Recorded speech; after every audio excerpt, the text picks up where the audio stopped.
Nagkakasakit na ang ilang residenteng lumikas matapos ilunsad ng AFP ang all-out offensive laban sa Bangsamoro Islamic Freedom Fighters. Nagpapatrol, Jasper Acosta. Habang patuloy na tinutugis ng militar ang Bangsamoro Islamic Freedom Fighters o BIFF sa Maguindanao, patuloy ang pagdami ng mga lumilikas na residente sa takot na maipit sa bakbakan. Sa tala ng ARMM Humanitarian Emergency Action and Response Team o ARMM HEART, higit 5,000 pamilya na ang apektado mula sa 7 bayan sa Maguindanao. Daing ng ilang evacuees, magtatatlong araw na silang hirap sa pagkain. Ngayong araw lang daw nakapagbigay ng tulong ang pamahalaan.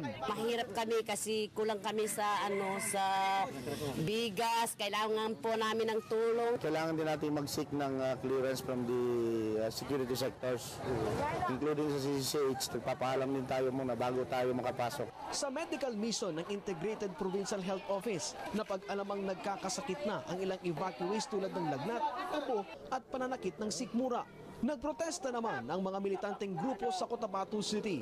Panawagan nila, itigil na ang all-out offensive ng militar sa BIFF dahil sibilyan ang lubhang naaapektuhan. Jasper Acosta, ABS-CBN News.